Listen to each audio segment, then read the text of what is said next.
Ya, halo pemirsa, apa kabar Anda hari ini? Langsung dari studio IDX Channel Jakarta, saya Prasetyo Wibowo kembali hadir dalam Market Review yang akan mengupas isu-isu penggerak ekonomi Indonesia. Dan kali ini kita akan membahas terkait dengan anggaran pendapatan belanja negara di mana bulan Oktober ini kembali lagi terjadi defisit APBN. Langsung saja kita mulai Market Review selengkapnya. Ya pemirsa, usai mengalami surplus sejak awal tahun ini, APBN 2022 kembali mengalami defisit menjelang akhir tahun. Kementerian Keuangan mencatat hingga Oktober 2022, defisit APBN sebesar 0,91% dari produk domestik bruto atau PDB. Menteri Keuangan Sri Mulyani Indrawati mengungkapkan, realisasi APBN hingga akhir Oktober 2022 kembali mengalami defisit. Defisit ini menjadi yang pertama setelah 9 bulan beruntun mengalami surplus. Hingga akhir Oktober 2022, APBN mengalami defisit Rp169,5 triliun atau setara 0,91% terhadap produk domestik bruto. Defisit APBN Oktober berasal dari pendapatan negara yang tercatat Rp2.181,6 triliun, meski masih tumbuh 44,5%. Sedangkan belanja negara mencapai Rp2.351,1 triliun atau tumbuh 14,2%. Penerimaan negara terdiri dari penerimaan pajak mencapai Rp1.448,2 triliun, tumbuh 51,8%. Kepabeanan dan cukai Rp256,3 triliun atau tumbuh 24,6%. Dan penerimaan negara bukan pajak mencapai Rp476,5 triliun atau tumbuh 36,4%. Sementara belanja negara terdiri dari belanja pemerintah pusat sebesar Rp1.671,9 triliun, kementerian dan lembaga Rp754,1 triliun atau terkontraksi 9,5%. Belanja non-KL mencapai Rp917,7 triliun dan transfer ke daerah mencapai Rp679,2 triliun. Meski demikian, Sri Mulyani memastikan defisit tahun ini masih jauh dari target defisit APBN yang mencapai lebih dari 4% PDB. Overall postur sudah mengalami defisit 169,5 triliun atau ini adalah sama dengan 0,91% dari GDP. Dibandingkan dengan Perpres, Perpres 98 ini yang merupakan landasan undang-undang APBN kita, defisit total sebetulnya adalah 840 atau 4,5% dari GDP. Jadi sampai dengan Oktober defisitnya di 169,5 triliun atau 0,91% dari GDP masih jauh lebih rendah. Demi menghadapi tantangan di tahun depan, Kementerian Keuangan akan mengakumulasi sisa lebih pembiayaan anggaran atau silpa yang cukup signifikan. Hal ini guna antisipasi pembiayaan di tahun 2023 sekaligus menjaga volatilitas sumber pendanaan yang memperkecil risiko dengan menjaga cash buffer. Dari Jakarta, Raharjo Patmo, IDX Channel.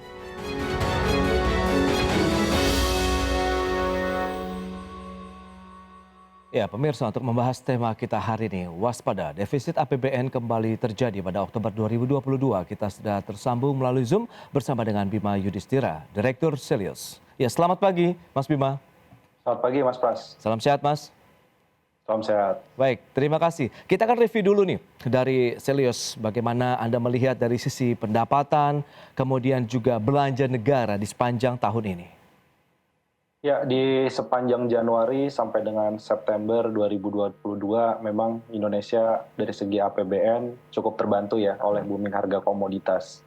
Kalau kita melihat nih kenapa meskipun ada defisit tapi masih relatif lebih kecil dibandingkan dengan target atau asumsi awal defisit, karena secara sektoral pendapatan di sektor pertambangan pajak itu naiknya sampai 199% dibandingkan dengan periode yang sama tahun 2021.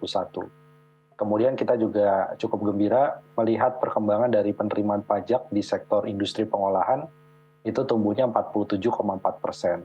Nah, ini salah satu sektor yang memang diuntungkan dari kenaikan daya beli masyarakat, kemudian juga dari sisi kinerja ekspor selama Januari sampai dengan September.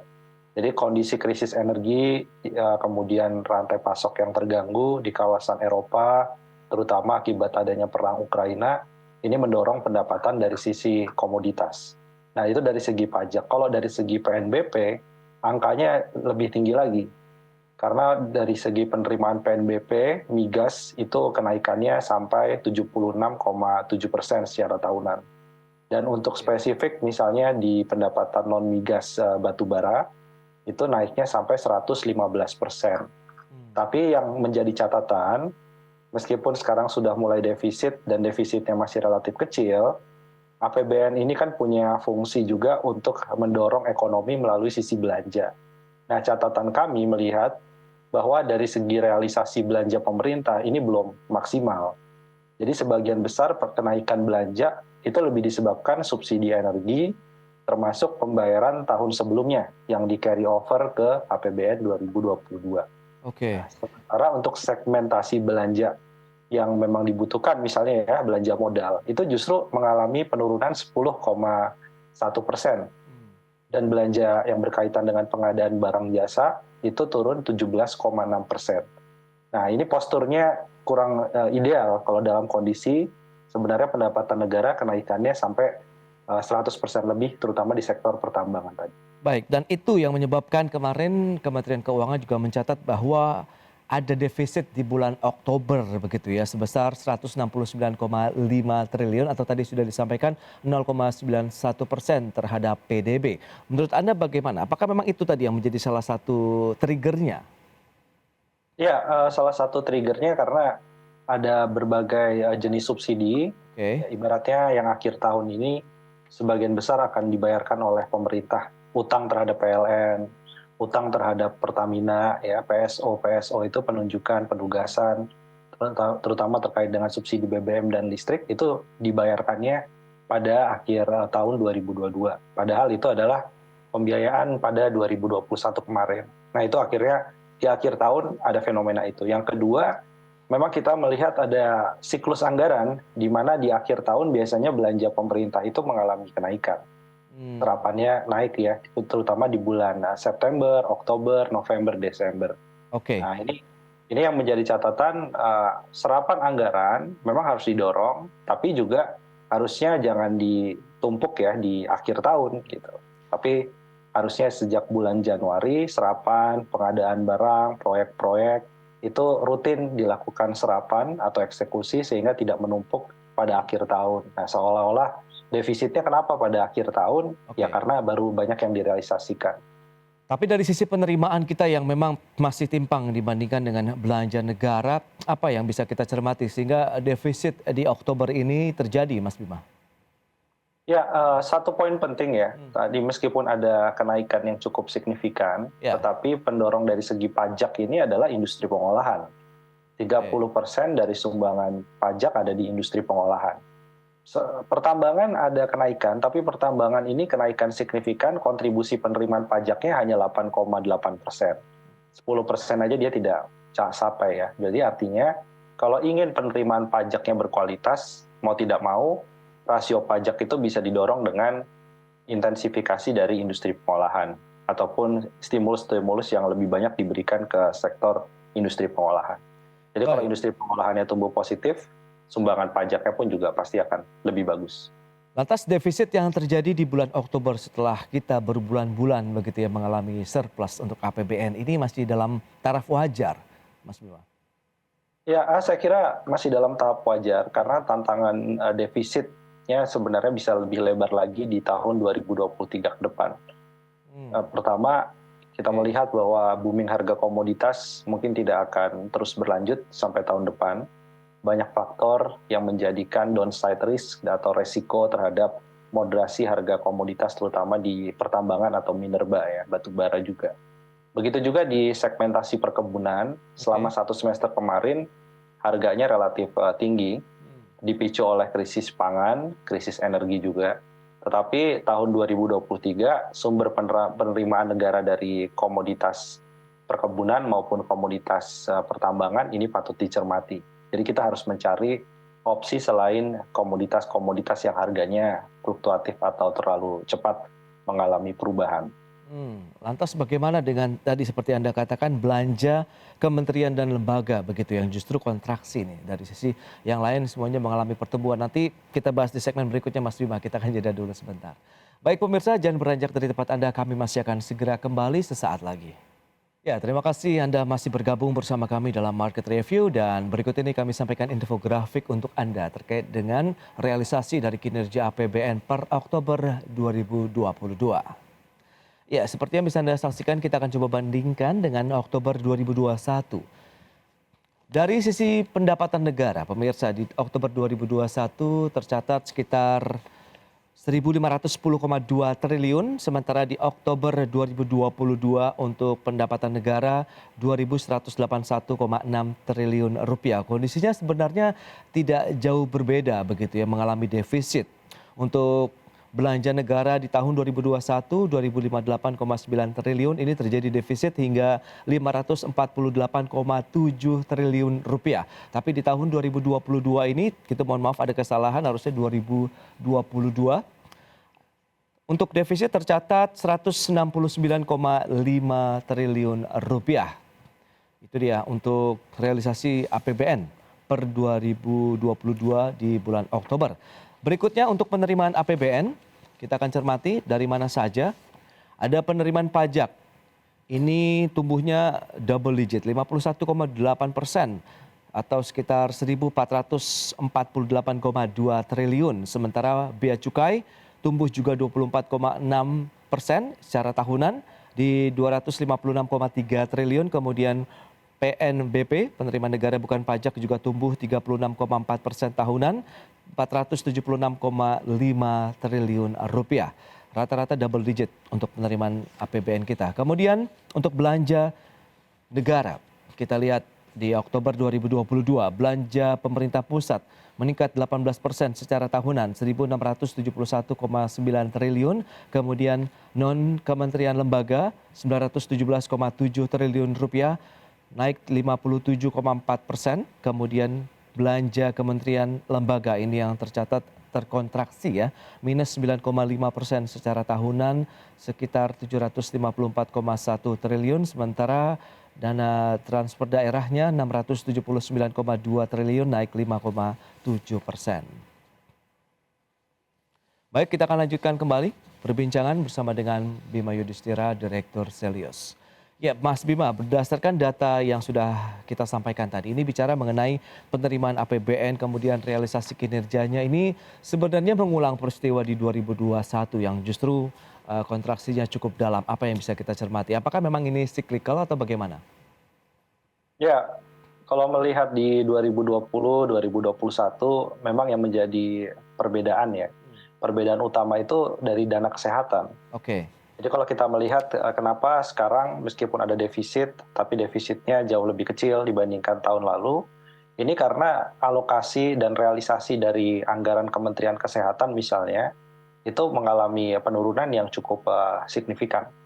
Ya, dari 118 triliun menjadi 79 triliun, itu realisasi sampai akhir September 2022.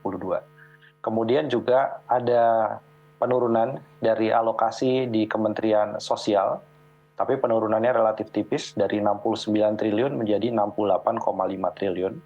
Kemudian yang tajam lagi penurunannya adalah Kementerian PUPR. Jadi dari 80,7 triliun di 2021 jadi 61 triliun di 2022. Nah, ini jadi indikasi juga bahwa pemerintah sepertinya untuk yang Kementerian PUPR ini mempertimbangkan faktor dari naiknya inflasi terhadap biaya pengerjaan proyek konstruksi, perawatan jalan, maupun mega proyek dalam proyek strategis nasional.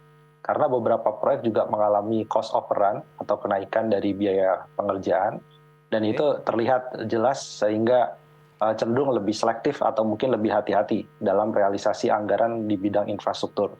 Nah, itu yang kemudian terlihat perbedaan. Persamaannya, pada saat terjadi pandemi maupun terjadi pandemi sudah mulai reda, siklus anggaran tidak mengalami perubahan. Okay. Nah, kita lihat pemberitaan di bulan-bulan Juli tahun ini dan tahun lalu sama. Pemda dianggap masih banyak yang memarkir anggaran di perbankan. Ya. Realisasi anggaran daerah juga lambat. Begitu juga di belanja pemerintah pusat. Nah, jadi itu yang perlu dirubah. Harusnya dalam situasi pandemi maupun pelajaran dari pandemi, Oke. kecepatan untuk eksekusi anggaran itu juga penting untuk dilakukan. Iya, seperti yang tadi sudah disampaikan datanya begitu ya, untuk belanja kementerian lembaga ini juga mengalami kontraksi 9,5% ya, Mas Bima. Apa sih yang membuat mereka menahan begitu untuk melakukan belanja? Ataukah memang ini prinsip kehati-hatian yang mereka terapkan atau ada faktor lain? Sebelumnya ada semacam instruksi ya, bahwa tolong kementerian lembaga disiapkan, kalau tidak salah minimum 5% untuk tidak diserap di awal. Nah, jadi ada semacam instruksi untuk mencegah terjadinya kenaikan defisit anggaran. Jadi pagu anggaran dari kementerian lembaga itu disiapkan untuk menjadi sisa anggaran. Nah, ini mungkin ada arahan juga untuk melakukan efisiensi-efisiensi di tingkat kementerian lembaga dan juga mencegah tadi jangan sampai ya terjadi realisasi anggaran yang besar di tahun ini, tapi kemudian imbasnya adalah pembiayaan akan menjadi satu tantangan. Karena sekarang outflow di surat utang negara pun juga cukup tinggi ya, capital outflow dari asingnya. Kemudian suku bunga juga naik.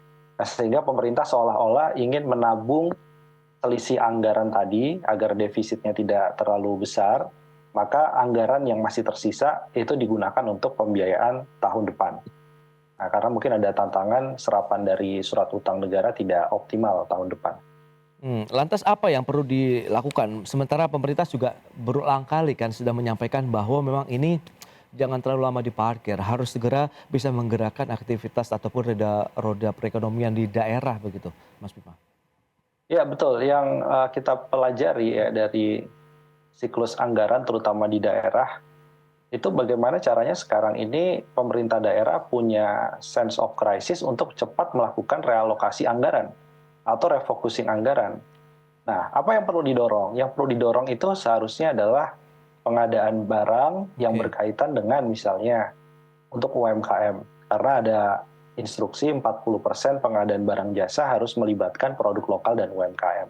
Itu yang harusnya serapannya dipercepat. Kemudian anggaran perlindungan sosial di daerah dipertebal.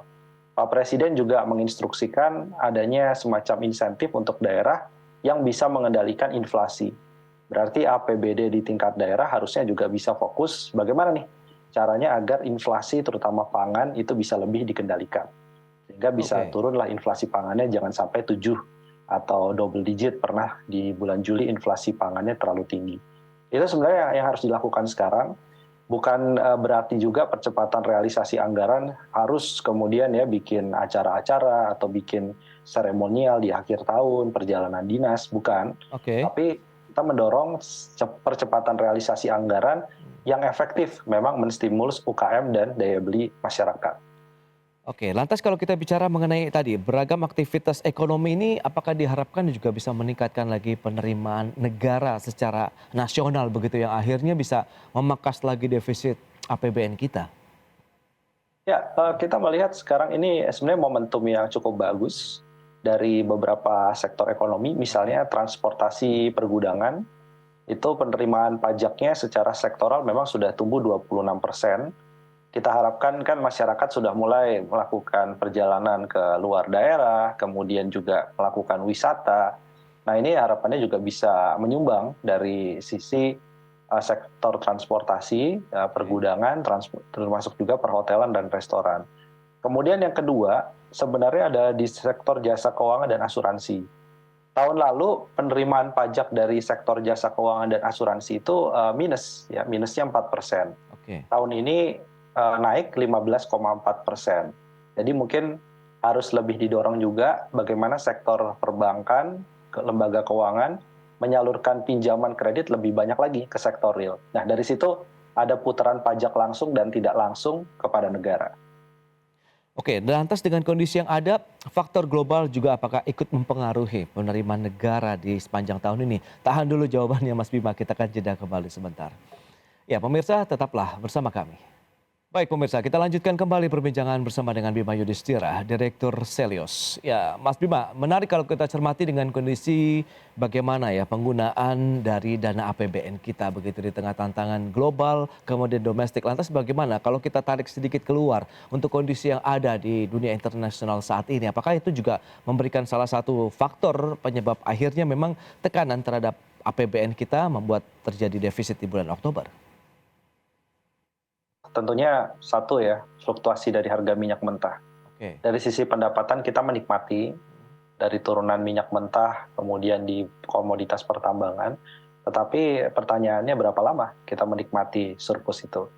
Sementara kalau minyak mentah terus bertahan juga dari sisi belanja subsidi, listrik, BBM, kemudian gas LPG 3 kg itu juga akan menekan dari segi defisit APBN. Nah ini kita harus mencermati bersama. Karena sangat sensitif ekonomi Indonesia dan APBN terhadap pergerakan harga komoditas. Kedua adalah fluktuasi nilai tukar. Fluktuasi nilai tukar sudah kita impor BBM, sehingga dari sisi fluktuasi nilai tukar itu juga bisa membuat biaya subsidi energinya membengkak. Oke. Dan fluktuasi nilai tukar juga kita tidak harapkan ya melemah secara kontinu, karena juga nanti akan menekan dari sisi misalnya pendapatan PPN impor, atau juga sektor industri tadi yang punya peran cukup besar terhadap APBN. Dan yang berikutnya lagi adalah dari suku bunga. Nah problemnya Mas Pras bahwa tren suku bunga ini tidak bisa dicegah terus akan mengalami kenaikan. Masalahnya sekarang ini 90% dari total utang pemerintah bentuknya adalah surat berharga negara. Sehingga yang SBN ini bunganya mengikuti bunga pasar. Jadi kalau bunga pasarnya terus naik, misalnya menjadi 100 basis poin, 200 basis poin, ya atau 2% tahun depan, maka implikasinya adalah beban bunga pembiayaan negara ini untuk membayar bunga utang akan semakin berat juga. Nah itu yang bisa menekan juga defisit kali ini. Meskipun sudah ditalangi oleh pendapatan dari pajak PNBP yang bagus, tapi dari beban bunga utang itu juga bisa menjadi penekan dari masalah tingginya defisit APBN.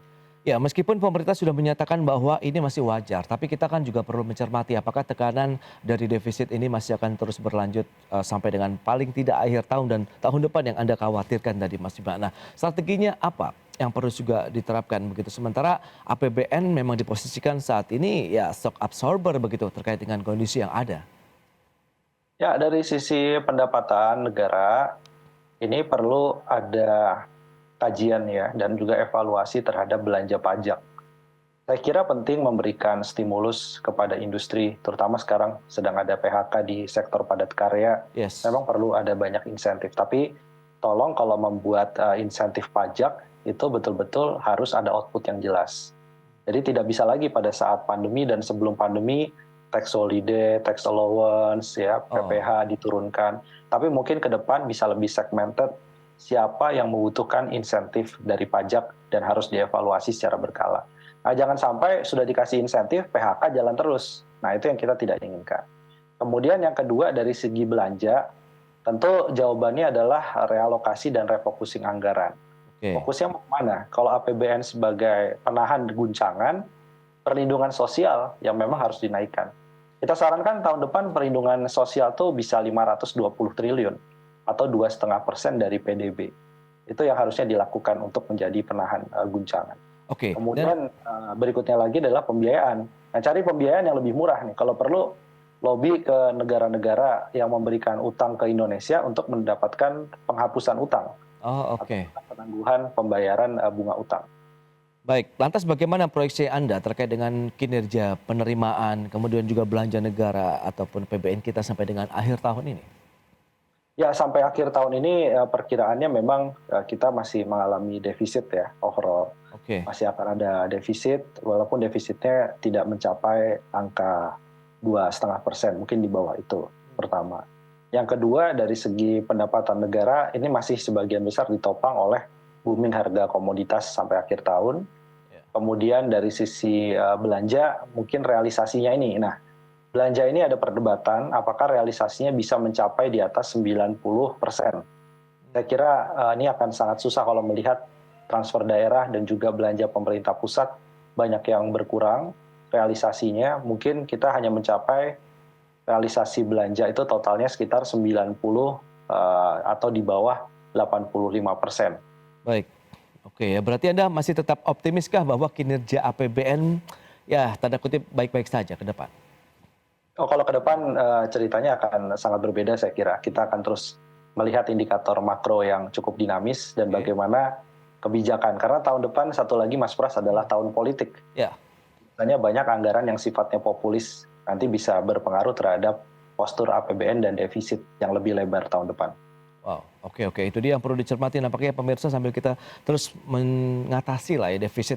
Jangan sampai lagi tahun 2023 karena batasan akhir dari relaksasi APBN kita ya yang terjadi defisit di lebih dari 3%. Jadi akan diusahakan harus di bawah 3% begitu ya Mas Bima.